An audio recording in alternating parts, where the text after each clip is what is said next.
The Zephyrian High Command had every reason to celebrate. Their massive dreadnoughts hung in the void above the burning remains of the Keftar homeworld, their plasma cannons still glowing with residual heat. Admiral Vexthul raised his ceremonial chalice, the bioluminescent fluid within pulsing with the rhythm of victory.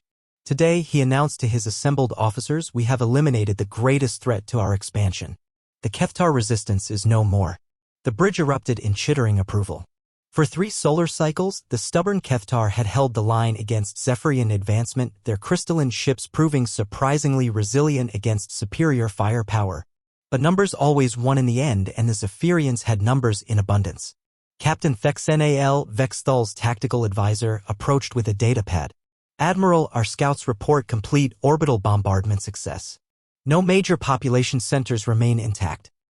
The few survivors have retreated to their underground cities. Excellent. Vexthul's mandibles clicked with satisfaction. Deploy the atmospheric processors. Within 10 rotations, their world will be suitable for our colonies.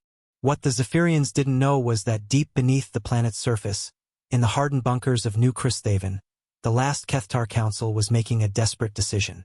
Elder Mordien's crystalline form flickered with exhaustion as she accessed the quantum communicator.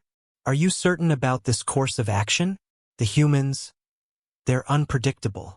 We have no choice, replied Warsinger Kenthera, her harmonic voice trembling with rage and grief.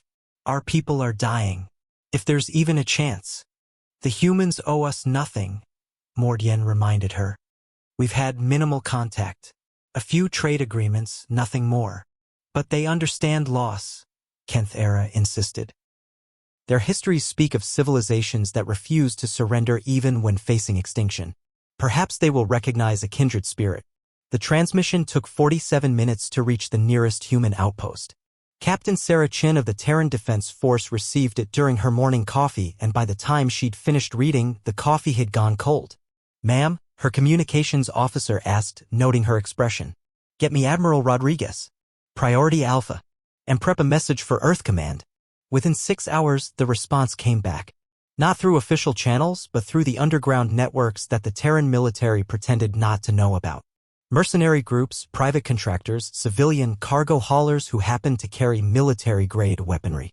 The first ship to respond was the Vindictive, captained by a woman named Elena Vasquez who'd lost her home colony to raiders 5 years prior. She made a single jump to the Keftar system, transmitted her credentials to the Zephyrian fleet, and requested permission to land for humanitarian aid. Admiral Vexthul was amused. A single human vessel wishes to retrieve survivors? How touching. Grant them landing clearance. Let them collect their precious refugees. What landed wasn't a hospital ship. The Vindictive was a Q-class stealth frigate masquerading as a cargo hauler, and it carried something the Zephyrians had never encountered, human stubbornness weaponized. Captain Vasquez met with the Keftar survivors and listened to their story. Then she made a call. This is Elena Vasquez to any Terran forces in range. We have a genocide in progress. Civilian targets. Orbital bombardment of non-combatants. Perpetrators are celebrating. She paused, her voice growing cold. I'm declaring this a black flag operation.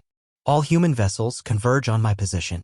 We're going to teach these bastards why you don't celebrate mass murder in front of humans. The response was immediate. 17 ships dropped out of hyperspace within the hour, their transponders reading everything from medical frigate to mining vessel to deep space explorer. The Zephyrians barely had time to register the arrivals before the first salvo hit. It wasn't the size of the human fleet that broke the Zephyrian celebration. It was the fury. These weren't military vessels following rules of engagement. These were humans who'd heard about children being burned alive and decided that was unacceptable.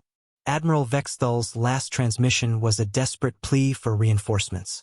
It was cut short when the Vindictive put a missile through his bridge.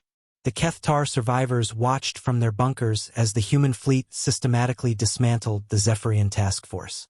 No quarter was given. No surrender was accepted. Elder Mordien turned to Warsinger Kenthera as the last Zephyrian ship exploded. You were right about the humans. They understand loss, Kenthera agreed.